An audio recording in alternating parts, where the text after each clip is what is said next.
주식시장은 어떻게 보면 심리적인 게 굉장히 강하고 모멘텀도 굉장히 있고 그렇기 때문에 지금 연준의 태도라든지 뭐 주변 지정학적 위기라든지 미국의 부채 상황 아니면 가계 부채 상황 이런 것들을 종합적으로 지금의 상황을 놓고 판단을 하고 앞으로 나올 데이터가 어떻게 나올지 생각을 하고 예측을 해야지 과거를 보고 예측을 하면 전혀 도움이 안 된다는 생각이 들어요.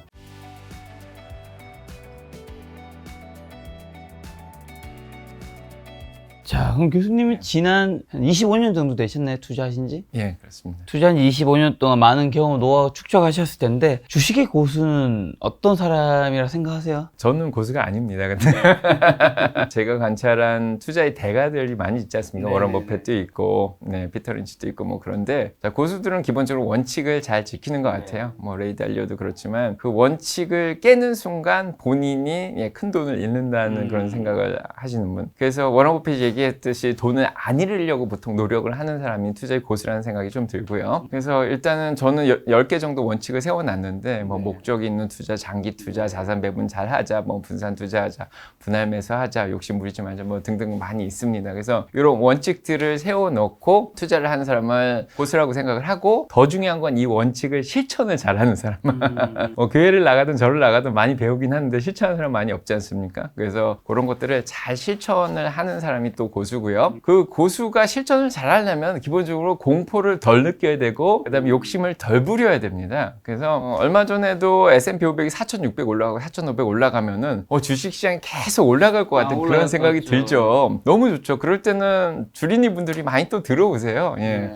예, 평소에 모아놨던 주식 들고 주식시장이 좋다 그러면서 또 들어오는데 사실은 그때는 주식을 투자하면 안 되는 때죠. 예, 그래서 너무 사람들이 욕심을 부려서 과열되어 있을 때는 오히려 욕심을 버리고 기본적으로 나는 많이 먹었다. 이 정도면 수익을 많이 냈다. 그래서 거기서 조금 뭐 뿌리까지 뽑지는 않지만 그래도 열매를 조금 따고 그 다음에 또 어느 정도 공포 시기가 들어왔을 때는 본인의 안전 마진을 생각을 하죠. 그래서 모든 종목의 적정 주가는 기본적으로 계산할 줄 알죠. 그래서 DCF를 이용하든 아니면 단순하게 멀티플을 곱하든 해서 적정 주가를 본인이 항상 생각해 놨다가 그거보다 더 많이 떨어져서 안전하게 마진을 남길 수 있는 그런 상황이 오고 뭐 거시경제적으로 RSI도 과매도되어 있고 너무 공포를 느끼는 그런 시기가 오면 또 공포 안 느끼고 원칙대로 그냥 줍줍을 합니다. 그래서 적립식으로 하든 본인이 가지고 있던 현금을 가지고 사고 이럴 때는 전략적 자산 배분에서도 본인이 10% 가져가던 게 7%, 6%로 비중이 줄어 있을 거란 말입니다. 그거를 나는 비중을 다시 늘려야 돼 하면서 3, 4%를 더 사게 되는 거죠. 그래서 자 그런 식으로 어떻게 보면은 감정에 치우치지 않고 조금 이성적으로 원칙에 따라 사는 그런 분들,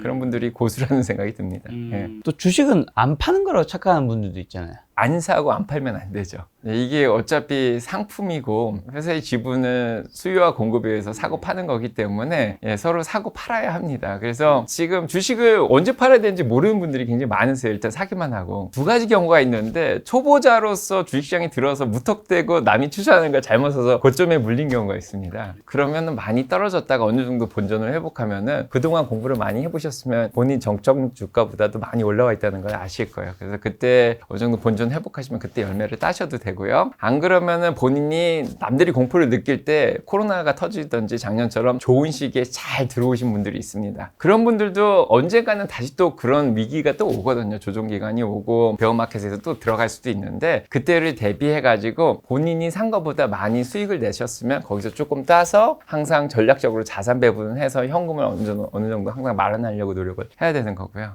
그래서 중요한 거는 계속 주식을 사다 보면은 어느 순간 주식에 몰빵이 돼 있는 경우가 있는데 그쵸. 그런 경우는 항상 조심하고 언제든지 이 주식에만 몰빵되어 있는 이 자산을 현금이나 안전자산으로 좀 빼서 마련을 하려는 노력을 해야 되는데 그 시기를 항상 기다려야 됩니다. 그래서 굉장히 과열되어 있는 시기가 딱 오면은 거기서 열매를 좀 따서 비중을 좀 줄여놓고 현금 비중을 좀 늘려놓고 이런 노력을 해야 되죠.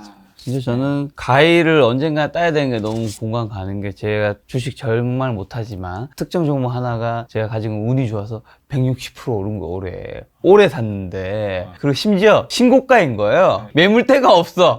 야 이거 내가 드디어 햄버거를 처음으로 맞아보는 건가? 경제적 자유를 이렇게 달성하는 건가? 했는데 박살나고 있더라고요. 지금 이제 그 160%인 게 80% 정도 됐나? 물론 뭐 수익이긴 하지만 사람이 주식하시는 분들 다 공감하실 텐데 내 본전은 이미 160% 있잖아요. 이게 타이밍의 문제인데요. 네. 목표 주가를 너무 빨리 달성할 때라든지 그러니까요. 아니면 돈 필요할 때라든지 아니면 회사에 문제가 있을 때는 빠져나와야 됩니다. 그렇죠. 근데 정말 저는 주식이 없다 생각하는 게 이제 교수님 말씀이 전 전략적 자산 배우에서 되게 맞다 생각하는데 또 가끔은 그런 종목이 끝없이 가서 10배를 가기도 하잖아요.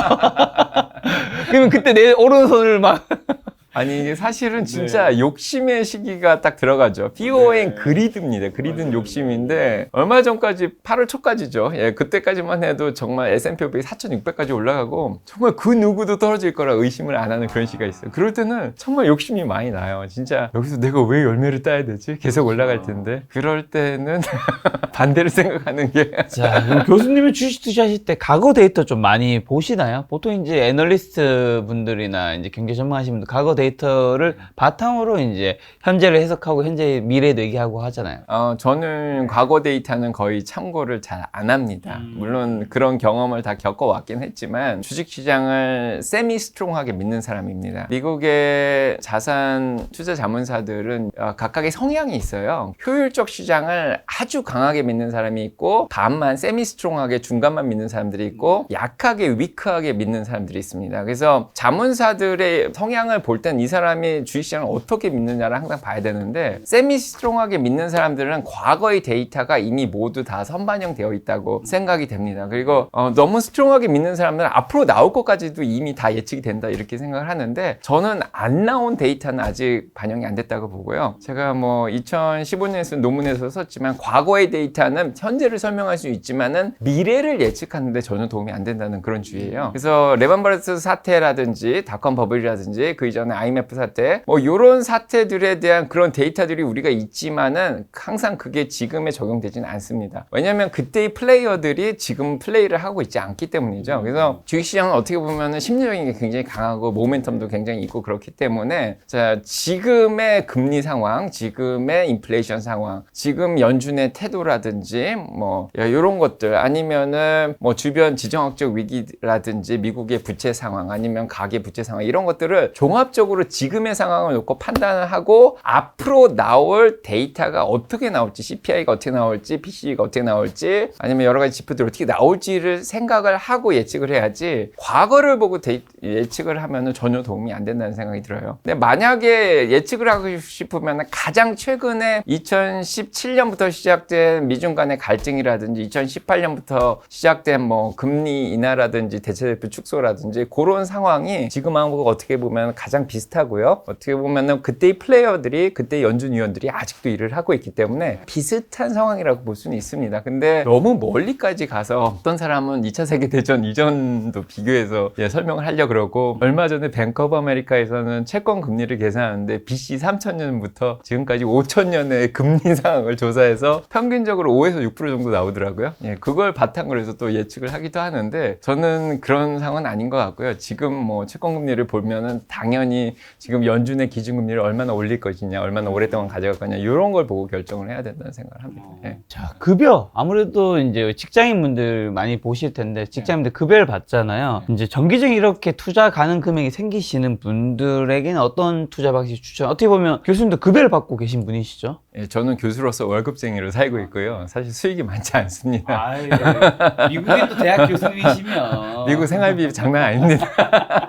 월세가 뭐 5,000불씩 돼요. 지금 맨하탄 근처는. 5,000불. 뭐 월급쟁이들이 저도 월급쟁이지만은 미국은 401k 같은 게 잘 되어 있지 않습니까? 그래서 미국 사람들은 은퇴 걱정을 전혀 안 합니다. 제가 들어오는 월급의 10% 정도는 항상 이 은퇴 자금에 들어갑니다. 그래서 자, 요거를 본인이 10% 내면은 학교에서는 또 10% 정도 매칭을 해주고요. 회사에 따라서는 뭐 8% 또는 10% 정도 매칭을 해주는데 그렇게 해서 15%나 20%씩 자기 월급에서 계속 투자가 들어가게 됩니다. 이제 상품은 뭐 에리스라는 게 있어요. 그래서 은퇴 자금 관련된 법이 있는데 그 회사나 조직에서는 가장 안전한 상품, 은퇴에 전혀 돈을 잃지 않는 그런 상품만을 추천을 하도록 되어 있습니다. 그래서 S&P 500을 추정하는 뮤추얼 펀드라든지 아니면은 대형주 위주의 펀드라든지 아니면 머니마켓, 그 다음에 그다음에 뭐 광물이 될 수 있고 부동산이 될 수도 있는데 주식 60%, 채권 40% 이런 식으로 상품이 나와 있습니다. 그래서 이런 것들을 계속해서 월별로 10%씩 넣으면은 회사에서 10% 넣어주고 그런 것들이 투자가 되는데 저도 이것을 사용해서 2008년부터 미국에서 저는 이제 교수가 좀 늦게 됐기 때문에 한 15년 정도 모았거든요. 근데 굉장히 큰 돈이 되어 있더라고요. 그래서 평균적으로 수익이 한 8%에서 10%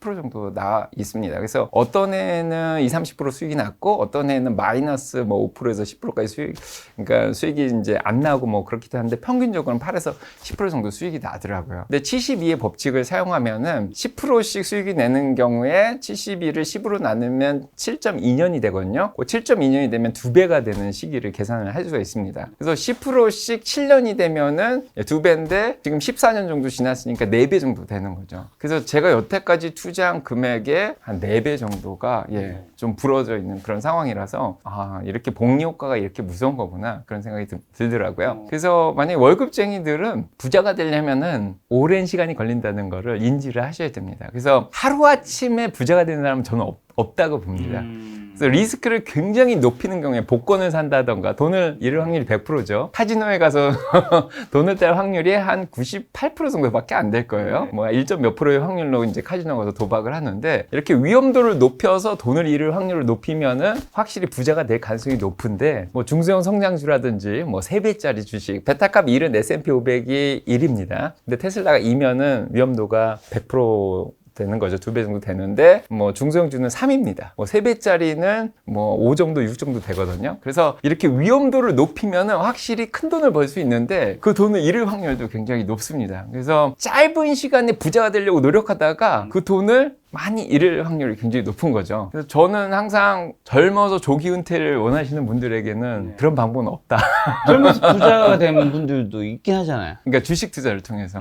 주식 투자를 통해서 뭐 상위 1% 정도가 그렇게 조기 은퇴를 할 수 있지만 대부분의 사람은 위험도를 높였기 때문에 잃을 확률이 굉장히 높고요. 카지노에서도 뭐 블랙잭을 하든 뭘 하든 뭐 1점 몇 프로의 확률로 딸 확률이 있는데 그 주식도 마찬가지입니다. 짧은 시간에 도박을 해서 수익을 내시는 분들은 1점 몇 프로밖에 안 되고 그래서 항상 하는 얘기가 젊어서 부자가 되신 분들은 어느 정도 운이 따라줬기 때문이다. 저는 그런 생각을 하고 월급쟁이들이 부자가 되는 방법은 결국 복리 효과를 노릴 수밖에 없습니다. 이 DCA 방식이라고 합니다. 그러니까 달러 코스트 에버리징이라 그러는데 적립식으로 하는 경우에는 단점이 하나 있는데 시장이 우하향하는 시장에서는 돈을 잃을 가능성이 굉장히 높아요. 그렇죠. 그래서 옛날에 한국 시장처럼 IMF 때 투자를 했지만은 박스권에 갇혀 있는 경우가 있어요. 10년 동안. 그리고 어떤 주식은 평생을 안 오르고 계속 오르락 내리락만 하면서 박스권에 갇혀 있는 주식은 적립식으로 해도 사실은 큰 수익을 못 내는데 미국 시장은 종목만 잘 고르면은 지난 15년간 한 60%의 주식은 적립식으로 잘 투자만 하시면은 복리 효과를 거둬서 큰 부자가 될 수 있다는 생각을 합니다. 그게 힘들다면 이제 교수님이 어떤 일부 계좌에서 하시는 것처럼 SPY라든가 QQQ라는 것들을 그냥 모아가는 것도 그렇죠. 그러니까 인플레이션이 매년 5%씩 지금 일어난다고 가정하면은 자산 가치가 그만큼 올라가기 때문에 주식도 계속해서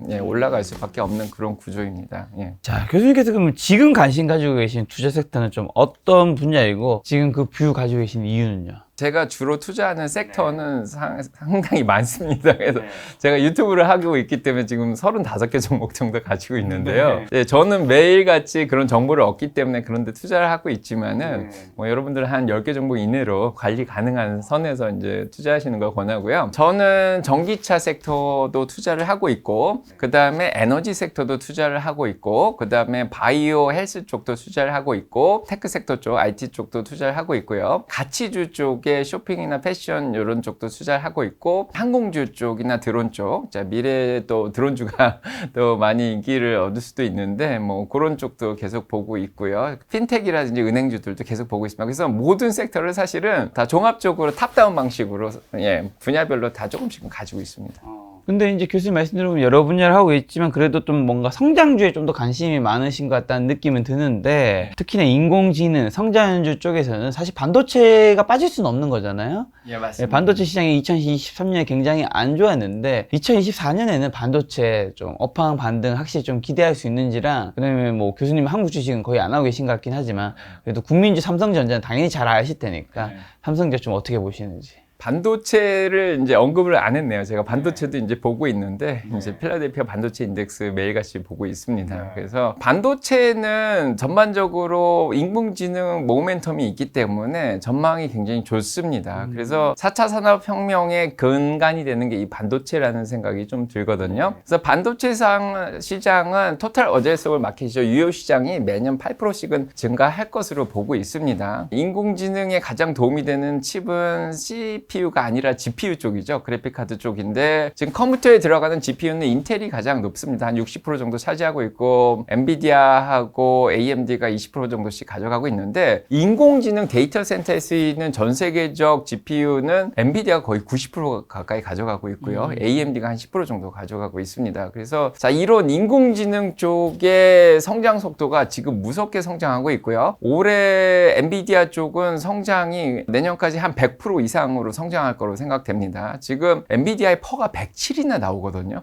그런데 이게 이제 성장으로 보면은 팩이라고 하죠. 이제 퍼를 성장으로 나누면 팩이라고 PEG라는 개념이 나오는데 거기에 엔비디아가 한 1.3 정도밖에 지금 안 됩니다. 그래서 그만큼 성장을 빨리 해서 1에서 2 사이면은 이제 투자할 가치가 있다고 보거든요. 그래서 1은 정말 좋은데 자, 2 넘어가면 조금 애플 같은 게 2가 좀 넘어가거든요. 자, 엔비디아 같은 경우에는 이제 그런 면에서 보면은 앞으로 인공지능 모멘텀을 타서 계속 올라갈 것 같다는 생각을 합니다. 그리고 이런 엔비디아의 이제 칩을 제공하는 게 TSMC거든요. 그래서 TSMC에서 칩을 제공하면은 엔비디아에서 이제 그걸 활용해서 GPU도 만들고 그렇게 하는데 삼성이나 하이넥스라든지 마이크론 테크놀로지도 시스템 반도체를 만드는 칩을 또 제공하는 역할을 해요. 메모리 반도체 가격이 너무 떨어져서 지금 걱정을 하실 거예요. 자, 며칠 전에도 3분기 실적이 좀 나왔는데 성장이 좀 둔화될 거로 얘기가 나왔습니다. 그럼에도 불구하고 뭐 얼마 전에 오펜하이머에서도 의견을 냈는데 내년도부터 PC와 관련된 칩들의 수요가 늘어날 거로 지금 얘기가 나오고 있고요. 내년도에는 이제 반도체 업황 전체가 다시 또 살아날 거라고 그렇게 얘기가 나오고 있습니다. 뭐 마이크론 테크놀로지도 올해까지는 좀 힘들겠지만 내년도에 좀 괜찮을 거다 이런 얘기가 나왔고요. 그래서 반도체 쪽에서 인공지능과 관련된 칩이 HBM인데 그거는 하이넥스가 조금 더 많이 만들더라고요. 이제 삼성보다는. 자, 그래서 그런 면에 있어서 삼성이 조금 더 보완을 해야 되긴 하겠지만 그래도 내년부터는 업황이 조금 좋아진다 그러고요. 오기 전에 삼성전자 이제 주가 차트를 한번 봤는데 RSI가 바닥이더라고요. 일봉으로 봤을 때 30 근처까지 떨어져 있더라고요.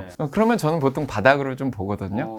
한 6만 6천 원 정도 지금 되는 것 같은데 이제 작년에는 제가 이제 5만 원대에는 좀 싸다 이렇게 얘기를 드렸는데 1년이 지났기 때문에 그때보다는 좀 바닥이 조금 올라왔을 거라는 생각이 좀 들고요. 그리고 제가 이제 삼성 폰을 이렇게 폴더폰 같은 거 쓰고 있는데 너무 만족스러워요 이게. 그래서 이번에 애플폰이 아이폰 15가 나왔는데 좀 과열 문제가 좀 있었어요. 그래서 여전히 애플폰 사랑하는 미국인들이 많이 있지만 삼성의 이 폴더 5를 사용하는 미국인들도 굉장히 많아요. 그래서 유튜브 같은 거 보시면 알겠지만은 이게 너무 만족스럽고 일을 할 때 굉장히 편합니다. 이제 펼쳐놓고 뭐 주식을 하던 뭐 프로그램을 짜던 이제 멀티태스킹이 가능하기 때문에 삼성의 인기가 아직 미국에서 굉장히 많이 있습니다. 당연히 또 이런 가전제품은 대부분 삼성을 또 쓰고요. LG하고 삼성이 아직도 인기가 많은 편이고 세탁기, 뭐 오븐, 뭐 이런 것들, 냉장고까지 다 삼성 다 쓰고 있고 TV도 마찬가지고. 그래서 이제 지금이 어떻게 보면은 차트상으로 조금 바닥 근처가 아닌가 생각이 들고 지금부터 조금 분할 매수하시면은 내년도쯤에 좀 많이 수익을 낼 수 있지 않을까 그런 생각이 좀 들어요. 예. 교수님은 미국에 사시면서 애플을 투자하시는데 휴대폰은 삼성 걸 쓰시는. 아, 그래도 한국인이죠. 교수님이 미국에 계실 때 한국은 이제 올해 상반기 지금 이제 여러모로 이제 2차 전지가 열풍이 굉장히 뜨거웠었는데 아무래도 교수님도 주식시장 보니까 알고 계셨을 텐데 그런 현상 좀 어떻게 보셨는지랑 미국에서는 2차 전지 분위기는 어떤 상황인지도 좀 궁금해요. 사실은 저는 미국 주식을 투자를 하기 때문에 한국 주식에 이제 크게 관심이 없는데 채팅창을 보면은 뭐 에코프로라든지 에코프로 BM 뭐 이런 얘기가 굉장히 많이 나오더라고요. 예, 그래서 저 호기심에 좀 찾아보긴 했습니다. 예, 근데 미국은 확실히 2차 전지가 좀 약해요. 예, 그래서 2차 전지의 대표는 역시 테슬라죠. 예, 테슬라가 4680 배터리를 지금 만들고 있지 않습니까? 예, 그런 게 있는데 뭐 리비안도 있고. 자, 역시나 미국에서 2차 전지 마켓시어는 한국과 중국이 가장 많이 가져가는 것 같아요. 예, 그래서 한국의 미국의 뭐 삼성이라든지 LG라든지 이런 회사들이 한 30% 정도 가져가는 것 같고요. 그 다음에 일본의 파나소닉 같은 게 한 20% 정도 가져가고 거기에다가 중국의 CATL 이런 데가 한 20% 정도 가져가고 뭐 그렇게 하더라고요. 그래서 미국에서는 이렇게 2차 전지에 대해서는 테슬라 외에는 사실은 크게 관심은 없어 보여요. 예, 근데 한국에서는 역시나 제조업이 강하지 않습니까? 미국은 서비스업이 좀 강하고 뭐 빅텍 위주의 이런 소프트웨어 쪽이 좀 굉장히 강한 편인데 한국은 확실히 제조업 쪽에 이런 자동차 생산이라든지 반도체라든지 2차 전지 이런 데 좀 강세를 보이는 것 같아요. 그래서 2차 전지가 인기가 있을 수밖에 없겠다. 예, 그런 생각을 해왔습니다. 곧 있으면 이제 미국도 이제 기업도 3분기 실적 나올 텐데 어떻게 보세요? 3분기 실적이 예상보다 조금 더 실적이 잘 나올 거로 지금 생각을 하고 있습니다. 그래서 팩트셋에서 나온 데이터에 따르면은 기관들의 성장이 한 1% 이상 조금 더 성장할 거로 생각을 하고 있습니다. 그래서 지금까지 빅텍 위주로 올라왔기 때문에 빅텍들의 이제 매출이라든지 뭐 주당 순이익이라든지 이런 게 예상보다 좀 잘 나오지 않을까 그런 생각을 하고 있고요. 뭐 지금은 분위기가 이런 주당 순이익이라든지 매출보다는 마진율을 얼마나 잘 가져가는 거가 지금 목표인 것 같아요. 그래서 뭐 테슬라 같은 경우에는 지난번에 마진율이 조금 좀 덜 나왔습니다. 한 18.9% 정도? 예, 그 정도 나왔었는데 조금 더 높게 나오길 지금 바라는 거죠. 테슬라 같은 경우에 차 가격을 좀 많이 낮췄기 때문에 마진율이 높을 수는 없을 거라고 생각을 하고 뭐 이번 분기까지는 좀 힘들지 않을까 그런 생각을 좀 합니다. 다른 빅텍들은 그래도 마진율에 큰 문제 없이 어차피 이런 소프트웨어 기업들은 비용을 많이 줄일 수가 있거든요. 실적이 예상보다 좀 잘 나올 수 있지 않을까 싶고요. 은행주들도 아무래도 대출 쪽으로 수익을 좀 많이 냈을 것 같아요. 그래서 JP 모건이라든지 웰스파고라든지 이번 주 금요일부터 실적 발표를 시작하는데 생각보다 투자 수익이 조금 많이 내지 않았을까 그런 생각을 좀 합니다. 이제 8월에 좀 떨어지긴 했지만 7월 달에 좀 많이 냈거든요. 예, 그런 것도 좀 생각을 할 수 있을 것 같아요. 예. 자, 그러면 투자하시는 분들에게 좀 추천하는 투자 방법과 절대로 하지 말았으면 하는 투자 방법 말씀해 주신다면요. 저는 자산 배분이 굉장히 중요합니다. 그래서 전략적으로 자산 배분을 할 것을 항상 권합니다. 계란을 한 바구니에 담지 말라고 몰빵 투자를 하지 말라고 이렇게 얘기를 많이 드리는데 젊었을 때 투자금이 적으면은 사실은 위험 부담이 좀 적죠. 그걸 잃어버릴 확률이. 그래서 100만 원이든 1000만 원이든 잃어버려도 다시 또 회복할 수 있는 능력이 있는데 이제 이게 투자 금액이 몇십억씩 되고 이제 은퇴 자금을 가지고 투자하시는 분들은 한 바구니에 담으면은 그걸 잃으면 다시 회복할 가능성이 없습니다. 미국 같은 경우에는 이제 나이로 차별을 할 수 없기 때문에 은퇴 나이가 없어요. 그래서 계속해서 일을 할 수 있어서 다행인데 한국은 은퇴 연령도 있고 네, 그렇다고 은퇴하신 분들이 직업을 찾기도 쉽지 않은 상황인데 이런 상황에서 자산 배분을 안 하고 투자를 한다는 건 정말 목숨 걸고 하시는 거라는 생각이 좀 들고요. 일단은 몰빵하지 마시고 전략적으로 자산 배분을 하는데 그러니까 안전자산과 위험자산 채권이든 금이든 달러든 아니면 부동산이든 좀 가지고 계시고 거기에다가 위험자산을 이제 100에서 자기 나이 뺀 것만큼 100에서 40살이면 한 60% 정도만 위험자산에 투자를 하시고요. 그 비중이 주식이 너무 많이 올라가서 주식이 70%가 되면은 10% 정도 열매를 따시고 안전자산을 항상 확보하려고 노력을 하시고 주식이 너무 떨어지면은 기회라고 생각하고 안전자산을 조금 팔아서 주식을 좀 줍줍을 하시고요. 근데 다시 올라오면은 다시 또 열매를 따시고 좀 신축적으로 전략적으로 운영을 하시고요. 그리고 요즘 같은 불확실한 시기에는 전술적 자산 배분이 있습니다. Tactical Asset Allocation이라고 그러는데 저 약간은 섹터 로테이션을 해야 될 때도 있어요. 그래서 2020년도엔 성장주가 인기가 많았죠. 근데 2021년에는 빅테크하고 가치주가 인기가 많았습니다. 근데 2022년에는 가치주 위주로 갔고 올해는 또 성장주 위주로 빅테크 위주로 인공지능 위주로 모멘텀을 탔고 근데 내년도에는 어떻게 보면은 침체 우려가 많이 나올 거예요. 침체가 된다는 건 아니지만은 침체 우려가 좀 나올 수가 있습니다. 지금 고금리로 계속 가는 상황에서 5.25에서 5.5로 계속 가는데 물가가 떨어지면 사실 실질 금리는 점점 늘어나게 돼 있어요. 그래서 금리가 높아지면 확실히 가게나 기업이 부담이 많이 되거든요. 그래서 내년도에 조금 경기가 좀 위축될 수가 있습니다. 금리를 인하할 때까지. 자, 그런 상황을 대비해서 약간의 섹터 로테이션도 가치주도 어느 정도 가져가면서 방어를 좀 하시는 게 좋지 않을까 그런 생각이 들어요. 요즘에 특히 이제 한국이나 미국 증시 다 고점 대비 많이 하락해서 힘든 시간 보내고 뭐 저도 요즘에는 뭐 계좌 잘 안 보거든요. 기분 좋을 일 하나도 없으니까 되게 힘든데 이럴 때 투자자분들에게 해주실 조언 같은 게 있을까요? 저 노래를 많이 부르는데 미투리 사냥을 나간다. 미투리 사냥을 나간다. 그게 뭐예요? 미국 투자 스토리라고 제 마을 이름인데 미투리 사냥을 나간다 그러죠. 그래서 너무 이렇게 기죽지 말고 이렇게 힘들 때는 노래를 부르시라고. 뭐 사람들은 자꾸 제가 노래에서 가스라이팅을 한다 그렇게 얘기를 하는데 이렇게 노래를 해가지고 음악을 들으시면서 좀 마음을 가라앉히고 감정을 최대한 가라앉히고 좀 공포를 이기면서 사냥을 나가시는 걸 좀 권합니다. 그래서 제가 10에서 30초 단독무대 카메라 드릴게요. 한번 해주시죠. 저희 시청자분들을 위해서. 어떤 상황에도 굴하지 않게 뜨거운 대지에 다시 쏟을 희망을 안고 달려갈 거야 너에게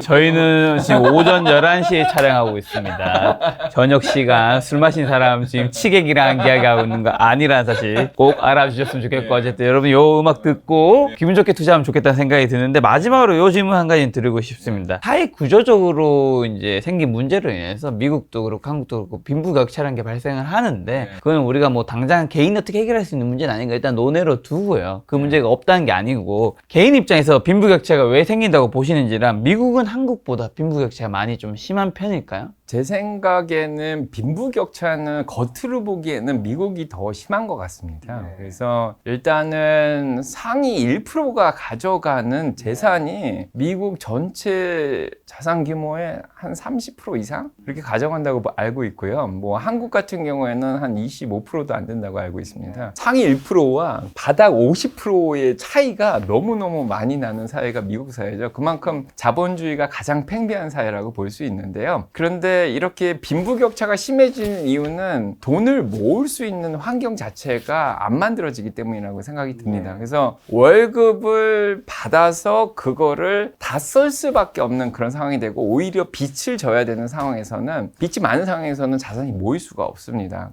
이자 비용 부담도 굉장히 심하고요. 거기에다가 인플레이션이 굉장히 높지 않습니까, 지금? 그래서 생활비도 올라가고, 이제 뭐, 미국 사람들은 차를 몰고 다닐 수밖에 없어요. 그래서 대중교통은 거의 이용을 안 하는데, 차를 몰면 또 가스비라 그러죠. 가솔린 가격이 너무 높기 때문에, 그런 비용도 굉장히 부담됩니다. 그래서 제가 유학 생활을 할 때 너무 힘들었어요. 저는 어느 정도 1, 2년 지나니까 이제 한국에서 가져온 돈도 다 떨어지고, 한 달에 거의 1,000불도 안 되는 돈으로 생활을 해야 됐어요. 그래서 월세까지 다 포함해가지고 그러면은 가스비 일부를 아끼기 위해서 일부러 몇 마일을 더 가서 다른 가스스테이션을 찾아가서 하고 그 다음에 뭐 타겟에서 살 거를 월마 깔면 조금 더 싸게 살 수 있거든요. 그래서 굉장히 아껴가면서 그렇게 생활을 하고 뭐 보험료도 가장 싼 거로 이렇게 사다 보니까 사고가 나면은 다 커버가 안 되는 거예요. 그렇게 미래에 대한 대비가 안 돼 있는 상황에서 아껴 쓰는데 사회가 도와주질 않는 거죠. 그래서 인플레이션은 높지. 거기에다가 빚은 계속 늘어나지. 그거를 갚을 능력은 계속 안 되고 그런 상황에서 결국은 파산 신청이 좀 일어나고 그런 것들이 반복되다 보니까 이 빈부격차가 해소가 될 수가 없습니다. 그래서 결국 부자는 아까도 얘기 드렸지만 복리 효과로 계속해서 돈을 꾸준히 저축을 하고 그런 것들이 점점 그 파이가 커지면서 이자가 더 늘어나고 그러면서 부자가 될 수 있는데 저소득층에서는 돈을 모을 수 있는 환경이 안 되면 절대 부자가 될 수 없죠. 그러다 보면은 빚을 내서 또 투자를 하게 되는데 그게 또 실패하게 되면은 빚이 더 많이 늘어나게 되고 그런 상황이 됩니다. 그래서 저소득층 같은 경우에는 희망 자체가 도박이라든지 어떻게 보면은 뭐 이 복권 같은 거를 계속 사서 희망을 걸고 살아가는 그런 상황인데 이런 빈부격차가 쉽게 해소되지는 않을 것 같습니다. 하지만 미국은 좀 제도가 좀 잘 돼 있어요. 그래서 미국에는 포버티 가이드라인이라는 게 있는데 한 부부가 2만 불 이하 정도 한 2,600만 원 정도죠. 그 이하로 떨어지면은 가난한 사람이라고 정의가 내려집니다. 법적으로. 포버티 가이드라인이라고 있어요. 그래서 월급별로 이 사람이 가난하지 않은지 볼 수 있는데 그 가난한 거 밑으로 떨어지면은 나라에서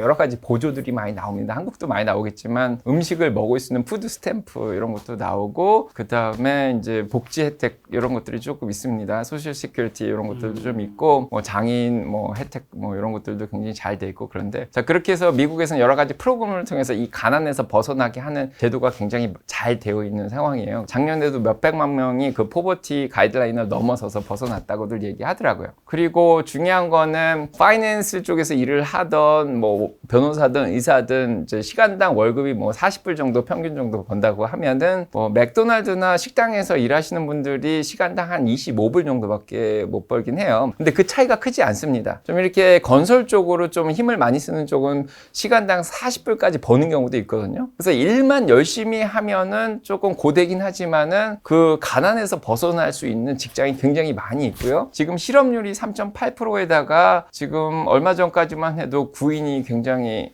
숫자가 여전히 높은 그런 상황인데, 자, 그런 상황에서 가난을 벗어날 수 있게끔 도와주는 게 굉장히 많이 있습니다. 그래서 본인이 마음만 먹으면 나이 제한 없이 또 일할 수 있는 기회도 많이 있고요. 예. 어쨌든 이 돈을 모을 수 있는 환경을 힘들겠지만 사회 구조가 그런 것들을 아직 뒷받침 못 된다면 어떻게라도 그걸 만드는 게 굉장히 좀 중요하겠네요. 오늘 교수님과 이제 여러 이야기 나누는데 다시 오는 기회에 미국 주식이 답이다라는 책도 내셨는데 저희 시청자분들에게 마지막 투자 조언 한마디만 주고 가신다면요. 투자는 확실히 인내가 굉장히 중요한 것 같아요. 그래서 저는 인내하고 열정 사이에 항상 얘기를 드리는데, 빠르게 이제 부자가 되려는 열정보다는 오래오래 기다리는 인내가 굉장히 중요합니다. 그래서 어떻게 보면은 이 저점에서 바닥을 쳤을 때 너무 고통스럽고 힘든데, 그때 좀 인내하면서 기다렸다가 올라가는 걸 보고, 또 너무 올라갔을 때는 이제 욕심을 버릴 수 있는 그런 인내도 조금 필요하고요. 이 인내라는 거는 뭐 한 달이나 1년 이런 얘기가 아니고요. 10년, 20년을 기다리면서 부자가 될 수 있는, 어떻게 보면 습관처럼 만들 수 있는, 성격처럼 만들 수 있는 그런 인내를 말하거든요. 근데 열정적으로 너무 난 한 번에 내년에 부자 될 거야, 이렇게 하면은 주식 투자 실패할 경우가 굉장히 많이 있습니다. 그래서 인내하고 열정 사이에 인내를 조금 더 강조하고 싶고, 열정은 공부하는 데 좀 쓰셨으면 좋겠다는 생각이 좀 듭니다. 알겠습니다. 교수님이 또 다음번에 한국에 또 방문하시면 또 좋은 시간 마련하도록 하겠습니다. 오늘 만난 교수님은 이슈택 교수님이었습니다. 지금까지 여러분 소중한 시간 함께 해주셔서 정말 감사합니다. 오늘도 김 작가였습니다. 고생 많으셨습니다. 네, 감사합니다.